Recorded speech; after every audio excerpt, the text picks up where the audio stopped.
तो गाइस कुछ भी शुरू करने से पहले मंडे नाइट रॉ में ना दो चीज़ें बिल्कुल क्लियर नोटिस करने वाली थी। सबसे पहले तो ये कि हमें जेरी द किंग लॉलर का रिटर्न देखने को मिला। अब मेम्फिस टेनेसी में शो था and Jerry the king Lawler तो यहाँ के किंग भी हैं, तो उनको देखना तो बनता ही था। एंड सेकंड चीज़ जो मुझे काफ़ी ज़्यादा इंटरेस्टिंग लगी, मतलब एकदम डिटेलिंग वाली, कि जब सेथ रॉलिन्स आए थे ना तो उन्होंने अपनी चैंपियनशिप बेल्ट की जो प्लेट्स होती हैं वो दो अलग अलग तरीके से लगा रखी थी। एक जगह तो ब्रे वाइट थे और एक जगह वो खुद थे, तो ये क्लियर बता रहा था हमें कि वो ब्रे वाइट को कितना प्यार करते हैं। और ये चीज़ ना क्लियरली ये भी बताती है कि वो उन्हें ट्रिब्यूट देना चाहते थे। ये चीज़ ना मुझे बहुत ज़्यादा कूल लगी। तो गाइस मैंने आपको बताया ही था कि मैं ना बैक स्टेज सेगमेंट और मंडे नाइट रॉ को अब अलग अलग रखता हूँ, क्योंकि बहुत ज़्यादा घुचड़ पिचड़ हो जाती है और कुछ समझ में भी नहीं आता। तो इसलिए ना ये वाला सेगमेंट सिर्फ बैक स्टेज के लिए है। अगर आपको मेन शो के बारे में कुछ जानना हो तो आई बटन पर लिंक शो कर ही रहा है, जल्दी से जाकर उसे चेकआउट कर लो, क्योंकि आप बहुत कुछ मिस कर जाओगे। लेकिन तब तक के लिए आप देख रहे हैं रेसलनैरिक्स एंड सब्सक्राइब करना तो बनता है। सो गाइस हमें सबसे पहले ड्रू मैकिंटायर देखने को मिलते हैं, जिनके पास एक पीस ऑफ पेपर होता है, वो उसी को घूर रहे होते हैं, जिस पर ड्रू मैकिंटायर कहते हैं कि यार ये क्या चीज़ है। तो मैट रिडल वहाँ पे आ जाते हैं और पूछते हैं कि यार कैसा लगा आपको। मैट रिडल बोलते हैं कि है ना मज़ेदार, सारी टैग टीम्स एक जैसे कपड़े पहनती हैं, तो क्यों ना हम भी ऐसा करें। जिस पर ड्रू मैकिंटायर कहते हैं कि यार मैं श्योर नहीं हूँ लेकिन देखना पड़ेगा। रिडल कहते हैं कि थैंक्स, मजा आ गया यार। एंड वो कहता है कि कैसा रहेगा कि आज हम न्यू डे और वाइकिंग रेडर्स के मैच में रिंग साइड पर रहें, जिस पर ड्रू मैकिंटायर बड़े ही प्यार से हामी भर देते हैं। देन मैच के बाद हमें बैक स्टेज में जजमेंट डे देखने को मिलती है, जहाँ पर फिन बैलर कहते हैं कि यार हम कब से लड़े ही जा रहे हैं, हम क्यों लड़ते रहते हैं, तो क्यों ना हम चीज़ों को ठीक कर ले। फिर डेमियन प्रीस्ट कहते हैं कि यार कुछ भी ठीक करने की जरूरत नहीं, सब कुछ ठीक है, हमें तो बस खुद पर ध्यान देना है, फैमिली पर ध्यान देना है, फालतू के लोगों पर नहीं, जैसे जेडी मैकडोनाल्ड की तुम्हारी दोस्ती। फिन बैलर कहते हैं कि यार वो फालतू है, उसने तो तुम्हारी मदद करी मैच को जीतने में। फिर इस पर डेमियन प्रीस्ट कह पड़ते हैं कि यार मुझे उसकी कोई भी परवाह नहीं है, I don't care about him, I care about family, और हमारी फैमिली है जजमेंट डे।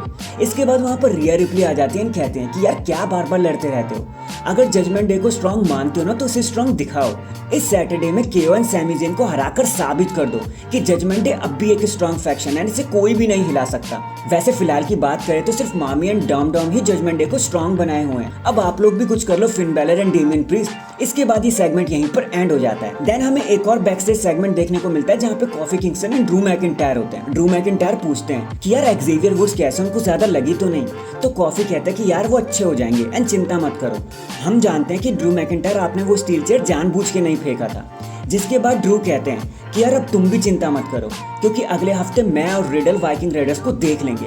इसके बाद मैट रिडल बहुत ज्यादा खुश हो जाते हैं कि at least Drew McIntyre as a tag team सोचने लगे। तो हमें एक और बैक स्टेज सेगमेंट देखने को मिलता है, जहां पर होते हैं undisputed tag team champion Sami Zayn and Kevin Owens. And Kevin Owens गुस्से में कहते हैं यार क्या ड्रामा लगा रखा जजमेंट डे ने, कभी चीटिंग करते हैं, कभी चीप शॉट्स लगाते हैं एंड कभी डिस्क्वालिफिकेशन में विनर ही बन जाते हैं। फिर वो कहते हैं कि let us talk to Adam Pierce, चलो कुछ ऑफिशियल कर देते हैं। वो कहते हैं कि पिट्सबर्ग को स्टील सिटी कहा जाता है ना, तो how about a street fight for the titles. And ये सेगमेंट यहीं पर ही एंड हो जाता है, यहाँ ज्यादा कुछ बताने के लिए हुआ भी नहीं। देन एक मैच के बाद हमें जैकी रेडमंड दिखाई देती है, जो बेकी लिंच से पूछती हैं कि यार आपको ज़ोई स्टार्क के मैच से पहले कुछ कहना है। तो बेकी लिंच कहते हैं कि यार मुझे कुछ भी नहीं कहना, मुझे तो सिर्फ ज़ोई स्टार्क की मार लगानी है एंड मुझे कोई नॉर्मल मैच नहीं चाहिए, मुझे एक केओस चाहिए ताकि सारी चीज़ें एक बार में ही खत्म हो जाए।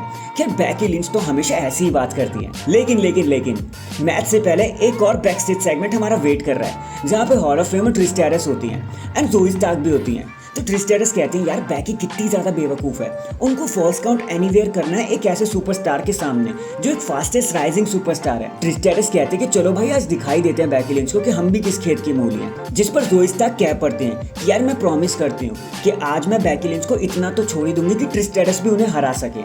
एंड डैंग गाइज, यही सब हमें देखने को मिलता है बैक स्टेज सेगमेंट में।